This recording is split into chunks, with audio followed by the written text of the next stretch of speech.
The Tampa Bay Lightning are down 3-1 at home against the Florida Panthers, and any game could be their last. How can the Bolts continue on in their postseason?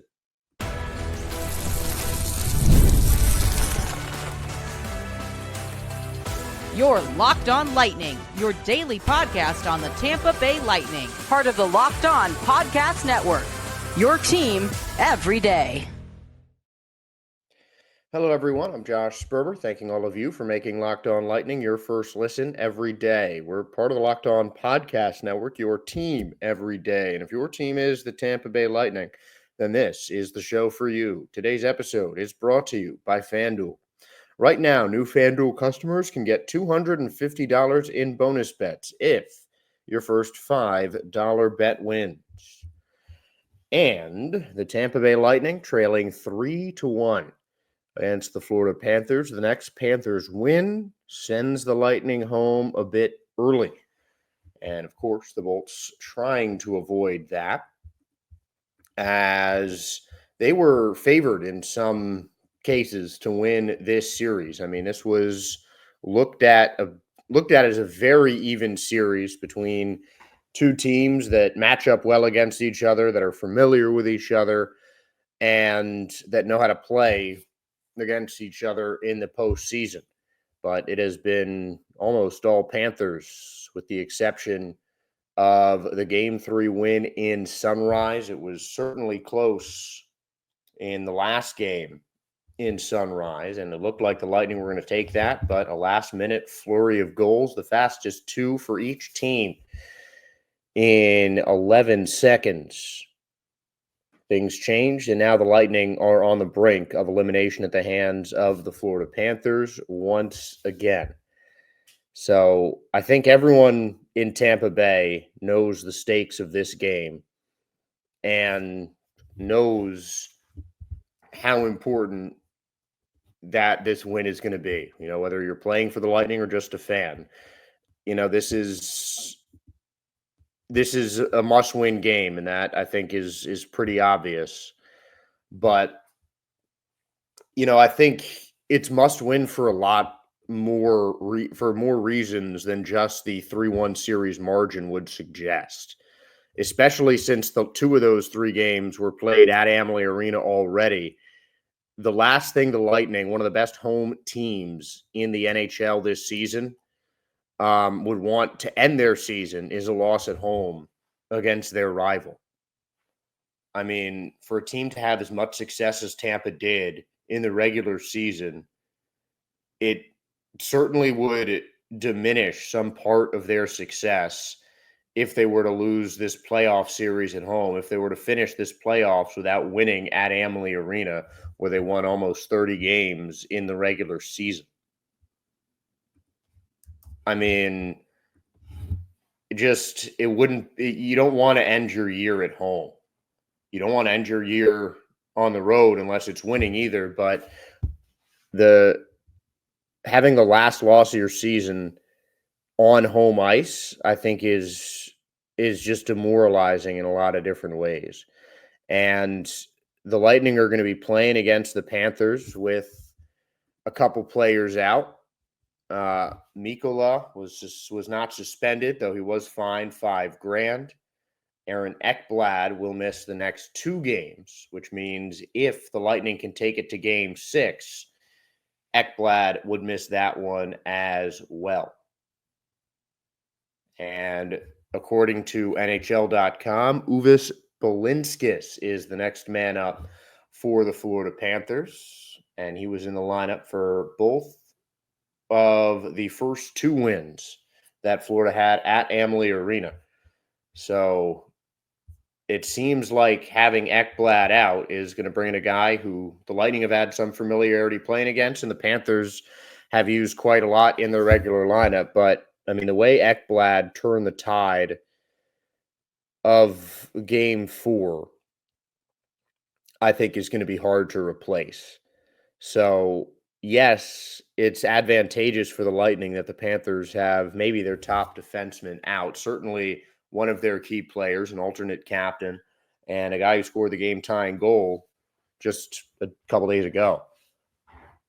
but the Lightning certainly can't take it lightly that his backup is in there. I don't think they will. I mean, they know the stakes of this game, and they have experienced players who have been in these kind of situations before and know how to come out on top.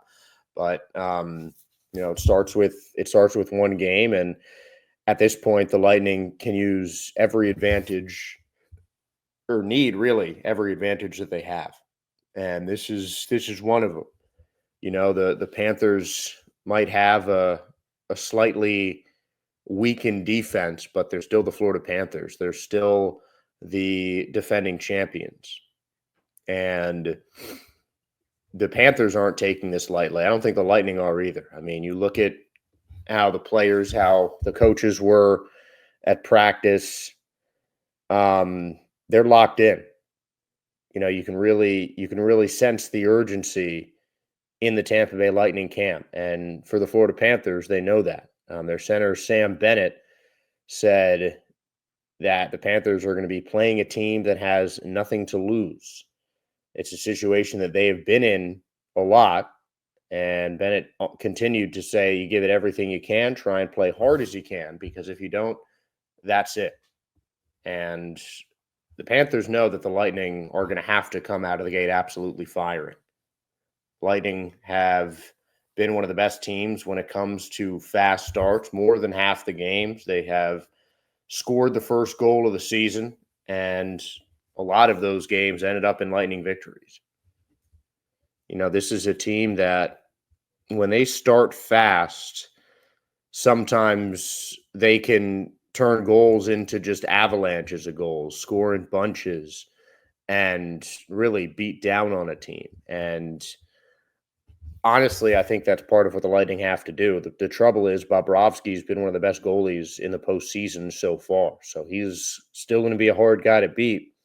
And, it seems like on the outside that playing the same team a number of times in a row would affect how you approach them, would kind of change your gameplay, and you have all that extra time to just kind of figure out what the other team is bringing to the table and how to beat it. But the same thing goes on the other side, and each team has made adjustments over the course of the series. And in a lot of ways, it seems like the Panthers have just been a step ahead of the Lightning. But I think that the Lightning now, with that suspension of Ekblad, with them getting some justice in what was a very dirty hit on Brandon Hagel, and unfortunately knocked Hagel out of Game 5. John Cooper, when asked about Hagel's status, said, "Yeah, he's out for Game 5," and then took a little second to add, "and you know why." And I don't think that fact is lost on the Tampa Bay Lightning. Yes, both teams have made some hits that might be considered dirty over the course of this series, but this was the only one that Ekblad hit on Hagel, forearm to the neck, to the head area. That was the only one that took a player out of a couple games, and not just any player, a guy who is well loved in the Lightning locker room and has been not just one of the best players on the Lightning this season, but one of the best players in the entire NHL on both the offensive and the defensive end. I mean, Hagel has been a two-way force for Tampa Bay. And now, with 3 must-win games ahead of them, the Tampa Bay Lightning are without one of their top players, one of the key figures in their locker room. And, obviously there's no set timetable for his return. That doesn't mean Hagel's going to be out for the rest of the postseason. It just means that, he's day to day in a series that is literally day to day. I mean, one loss ends the Lightning season. And again, that fact is not lost on the Tampa Bay Lightning players. They've been in this kind of situation before. Even the Panthers have been in this kind of situation before. It's one of the ways that they won the Stanley Cup a year ago, or 2 years ago. They got to the finals. They were down 3-1 in the first round of the Boston Bruins, and they ended up winning in 7 games. Now the Lightning have to echo that kind of comeback to stay alive in the postseason. Because I mean, looking at this series against the Panthers, this is a team that you have to beat, but not just because it's the first round of the playoffs and the loser gets eliminated, but I mean, it's a winnable series for Tampa. This is a team that they've seen a lot, that they match up relatively well against, and they need to find a way to win Game 5 at home on Wednesday night, plain and simple. And in the next segment, we'll talk about some of the key players for the Tampa Bay Lightning that I'd like to see come up with some big games as the Lightning hope to continue their 2025 postseason.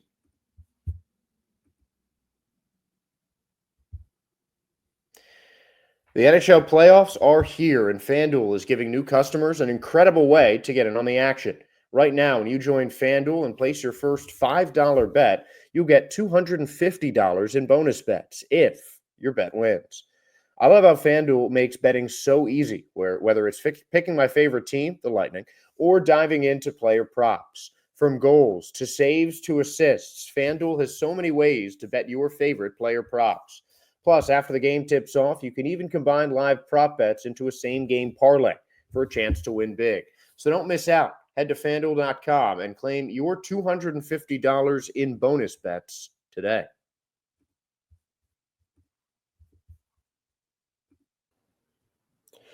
So, as it's been well established, I don't know if I needed to establish it, but the Lightning have a must-win game coming up ahead of them against the Florida Panthers. And there are a lot of moving parts in this series, a lot of great players on both sides of the ice, but we're going to go over a couple of key players for Tampa Bay that I feel need to make an impact in this Game 5 for the Tampa Bay Lightning to earn the victory. And one guy I'm watching is going to be Anthony Cirelli. I feel like he is definitely a guy that could be affected by the Brandon Hagel loss. I mean, Cirelli is a talented player in his own right, and I think he is maybe even better than Hagel is in terms of being a two-way forward.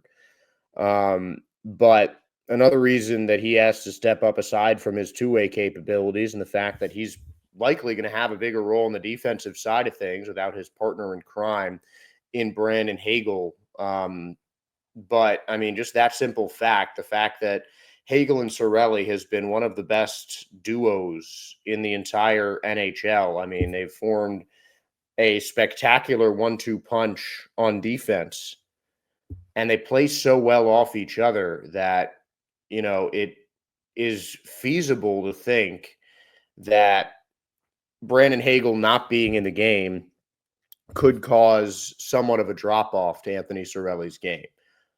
I don't think that's going to happen on Wednesday night. I think that Cirelli can be a guy who just steps up and takes on a bigger role in absence of his friend. I mean, he was one of the first guys for the Lightning to say how they won Game 3 for Brandon Hagel. And they were close to winning that Game 4. I think if Ekblad got actually penalized during the game for the hit on Hagel, things might have been a little bit different.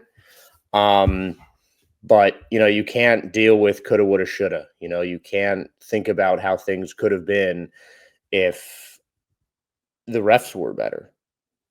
But I think that, you know, all you can do if you're the Lightning is just kind of put Game 4 behind you and go on to the 5th game. And I think Anthony Cirelli is someone who could really be a leader in doing that for Tampa Bay, just kind of help them not think about that 4th game. And, you know, it might not, his contributions, I think the extra work that Cirelli does might not show up in the stat sheet, as a lot of the defensive work tends not to, but Cirelli can do all those little things that Brandon Hagel can do.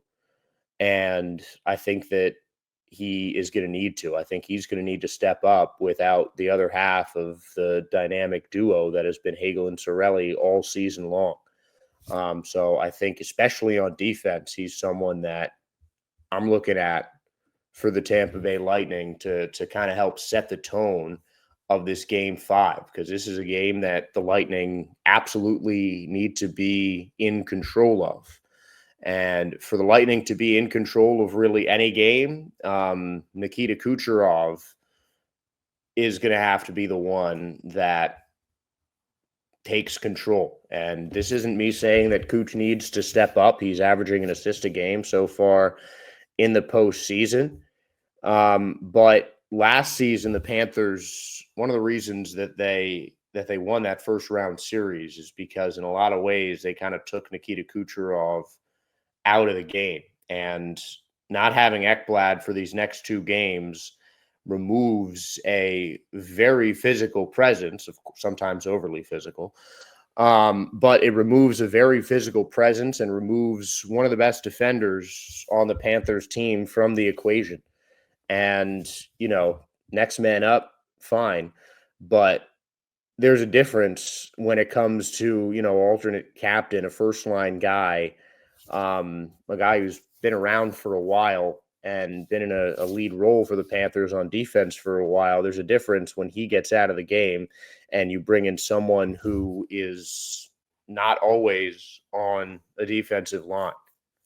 And while it might not be too much of a drop-off with Aaron Hagel out and Balinskis likely to come in for Ekblad per NHL.com, there could be a drop-off in terms of marking or just any defense. And Nikita Kucherov is one of the smartest players on the ice.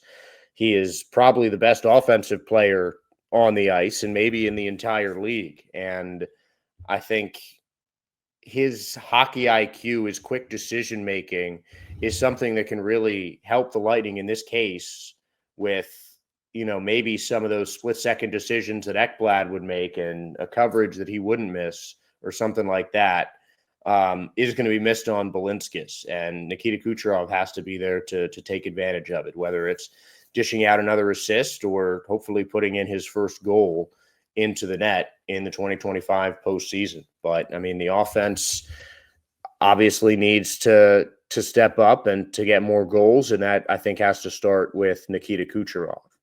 And I think the defense in general for Tampa Bay is a unit that I don't know if it's performed up to par, with the exception of the McDonough and Cernak line, who have combined for 4 points and have a combined +5 with just 2 penalty minutes, each averaging close to 20 minutes over the course of the postseason.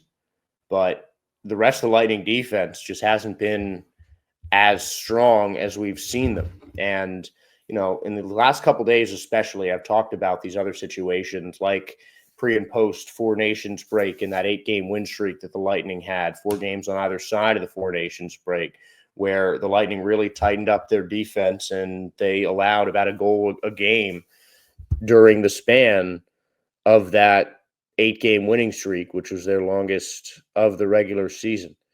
And a big reason that the Lightning won those games and that they were able to really turn things around after a couple of tough losses in January and then a tough loss in overtime against the Islanders to start off February before the Lightning ripped off that 8-game win streak.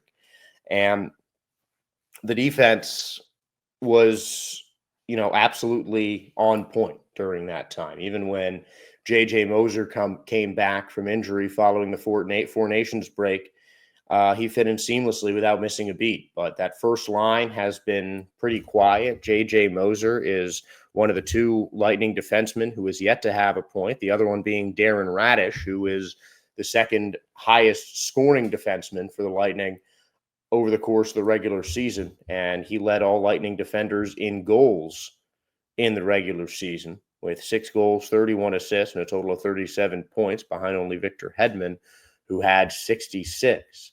And Cernak has a goal. McDonough has 3 assists. Hedman and Lilleberg each have an assist. And Perbix has an assist. So the Lightning defense has contributed on the offensive side, but I'd like to see more of that, particularly from the Lightning first line with Victor Hedman and J.J. Moser, who have been largely quiet over the course of this series. And furthermore, Hedman has the lowest plus-minus of any Lightning defensive player, and he's tied for lowest overall at -4 with Brandon Hagel, who unfortunately will not be playing in game number 5, missing his second game of the series, this time due to injury. And, Hedman, of course, being the captain, I think adds another element to his need to step up and his importance to this Tampa Bay Lightning team. But, if he can really lead the charge for the Lightning on defense and really help the defense just transition to offense like they do so well, it's going to be hard to beat the Lightning if you're the Florida Panthers. So I definitely like to see Nikita Kucherov get himself his first playoff goal, Anthony Cirelli step up, and Victor Hedman, just be the captain, continue to be the strong leader that he is, and lead the charge on defense as they transition their defense into their offensive set. And some of those are things the Lightning need to do to complete this comeback. And we're going to talk a little bit more of that as we look at the key things that need to happen for the Lightning to get themselves back to sunrise.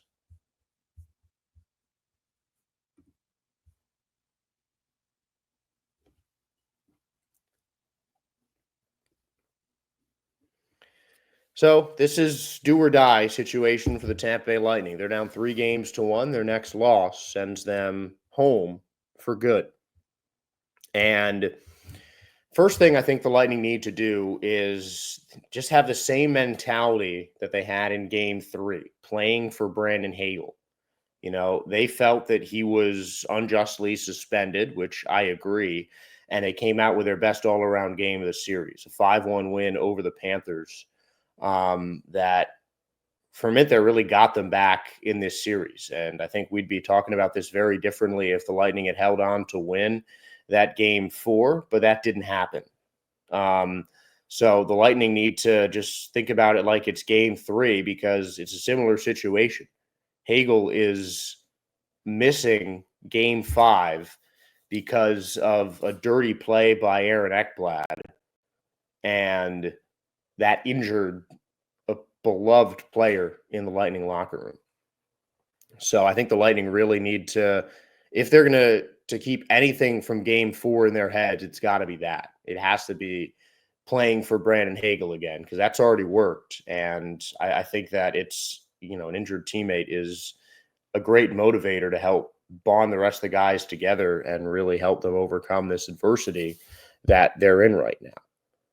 Hagel has been such a huge part of both the Lightning's offense, defense, penalty kill, power play, everything. And they really need to kind of take that to heart and, really just take it to the Florida Panthers in some kind of revenge. Though it can't be too high on the whole revenge category because you don't want to get overly physical like in some ways the Panthers have, especially in that game 4. So I think the Lightning just need to be careful with how they kind of direct their frustration, whether it's just with the series or with the Panthers and how their hits on Tampa Bay have been adjudicated. So, yes, you need to play a little bit of a physical game, but they can't let the game be dominated by the hits, both past and present. That's what the Panthers want. They're a team that, wins battles on the boards. They're a team that is going to out-muscle you. But the Lightning are a team that'll out-hustle you. It's a quote that I heard on ESPN. If this game is played on the boards, the Panthers will win. If the game is played in open ice, the Lightning will win. The Lightning are one of the best open ice teams, one of the fastest teams in the NHL. And they need to just try and make as much as those kind of open ice plays happen, plays that they can beat the Panthers with their speed rather than get beat by Florida's physicality. So I think definitely finding ways to get guys into open space is going to be important for this game number 5. And obviously the goalie battle has to be won by Tampa Bay this time. I don't think you can blame Andrei Vasilevsky for most of the goals led up so far in this series. But the fact is he's getting outplayed on fewer shots on net by Sergei Bobrovsky. And, as Armando Velez and I talked about in the Locked On crossover, the preview of this series, that was really the one category where I think both of us agreed that one team had a clear advantage over the other one, because you look at the forwards, you look at the defenders, these are two really deep teams, really talented teams in terms of skaters on the ice, but goalie is one versus one. And that was something that both of us agreed that Andrei Vasilevskiy was the better goal. That was one position where the Lightning had a very clear advantage. But if you look over the course of this series, that has not been an advantage for the Tampa Bay Lightning. Bobrovsky has a shutout. He has 3 wins and a significantly higher save percentage. And in terms of goals allowed, he's been the second best goalie so far this playoffs. Meanwhile, Vasilevskiy is 10th in that same category. And that is certainly not something that I expected going into this series. Vasilevskiy is usually, especially this season, been the one consistent thing that the Lightning can rely on. And that hasn't been a benefit, that hasn't been an advantage for Tampa Bay in this season. So I think the defense needs to kind of step up to help defend around Andrei Vasilevskiy, and he needs to just really show what the Big Cat can do in the postseason. I mean, we've seen it in spurts. We saw it all game 3. The Big Cat is still him. Like, he just really needs to show it a lot more. And I think Vasilevskiy is going to be another player who's going to be under a ton of pressure in this game 5, which is, I think, expected when it comes to goaltenders. And, I'll always trust Vasilevskiy. I think he's definitely one of the best, if not the best goalie in the entire NHL. And I think that a big game from him can really help out the Tampa Bay Lightning. And I think another one would just be not to be afraid to unleash the rookies. I think with Hagel out, you're likely going to see Connor Geekie come in, and Cam Atkinson hasn't played the entire playoffs. I'm not saying that Cam is a game-changing kind of player, but especially without Brandon Hagel, I think it might be time for the Lightning to go back out of the 11-7 that they've played for most of the last month of the regular season, most of the postseason so far, and get an extra forward on there just to try and get some of the extra goal scoring punch that Brandon Hagel provided. And I think Cam Atkinson is, one of the next guys up. He'd be that 12th forward, with Connor Geekie likely to come in place of Brandon Hagel. And I think Geekie is another guy who needs to have a big game. I mean, he's young. He's still 20 years old and in his first postseason, but he has shown that he can mix it up with NHL guys throughout his first season. He was among the Lightning leaders in hits for forwards. He's shown that physicality on the offensive and defensive side, and he had a really good last 2 games when he was called back up to the Lightning at the end of the regular season, and finished with 8 goals, 6 assists over a little over 50 games in his first pro season in the NHL. And while he might not win the Calder Trophy this year, Connor Geekie established himself as a legitimate NHL talent and a guy that can contribute in the top 6 lines or the bottom 6 lines.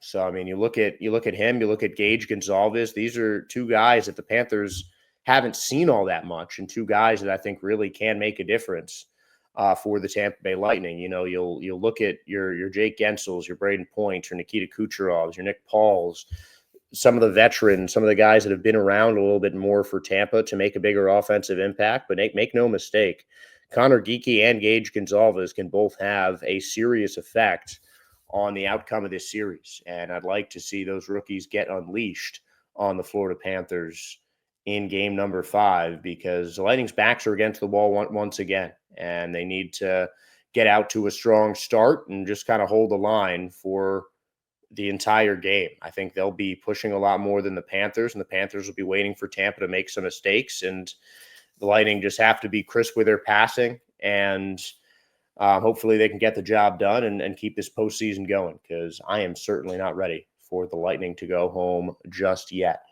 And hopefully we'll have some more playoff hockey to talk about, but until the end of Game 5, I'm Josh Sperber, thanking all of you for making Locked On Lightning your first listen today. Now for your second listen, make sure to check out the all-new Locked On NHL Game Night.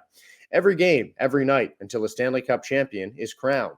Get local analysis on a national scale. Find NHL Game Night on Locked On NHL on YouTube or wherever you listen to your podcast. And please do the same with our podcast. Give us a like, a follow, a subscribe on YouTube, Apple, Spotify, wherever you listen today. We really appreciate you guys tuning in as we do this show for you, the fans. So thanks again for making Locked On Lightning your first listen of the day. And hopefully this isn't the last playoff game that we talk about on Locked On Lightning.